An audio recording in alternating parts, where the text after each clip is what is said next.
Hey, xin chào mọi người. Hi everyone. So it's gotten a bit cooler today because autumn is already here, and so the weather in Vietnam is actually much nicer right now. And since the weather is getting cool, it will be really good to cook something hot and warm, right? So a couple of days ago, I was craving Singapore chicken curry, but I didn't have any curry powder or curry paste or anything, so I had to make everything from scratch.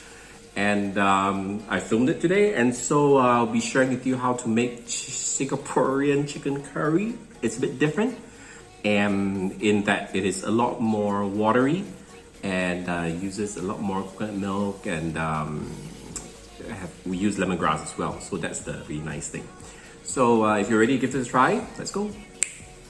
Alright, so the first problem I have here is that I have no curry powder, so I've got to make my own.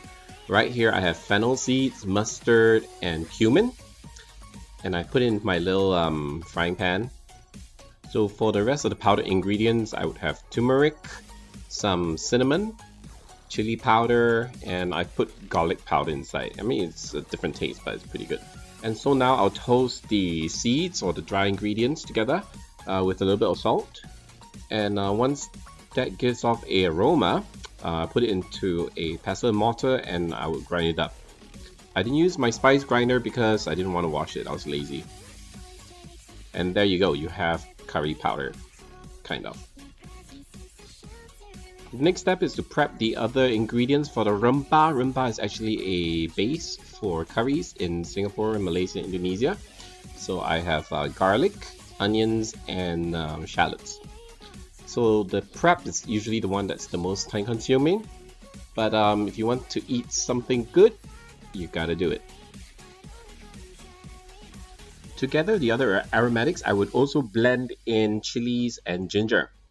The lemongrass you see here will be used at the end when the dish is actually almost done.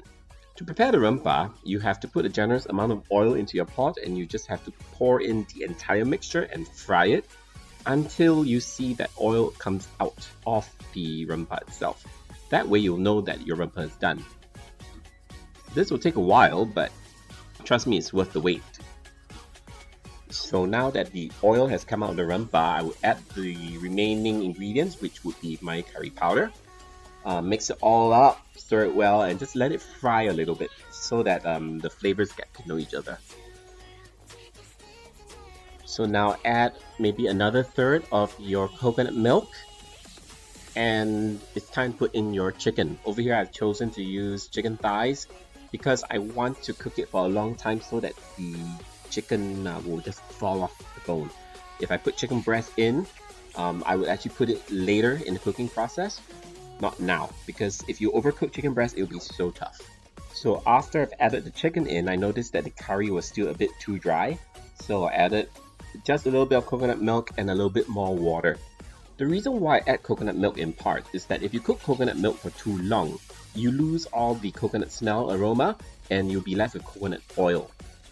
I actually lost a bit of the video here, but after the chicken has been cooked, that's when I actually add potatoes, lemongrass, and the remaining amount of coconut milk.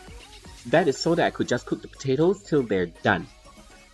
This would be when you would also season your curry with salt, and trust me, you need chicken powder, just a spoonful or so. So your curry will be totally ready when you see the oil separate from the rest of the curry like this. And the best way to enjoy a hot bowl of curry is with cold rice. Wow, that took me well over an hour to make, but I think it's really worth it. You know, on such a nice rainy day, and it's cool. I mean, having a nice bowl of spicy curry is really like the best thing to have in the world.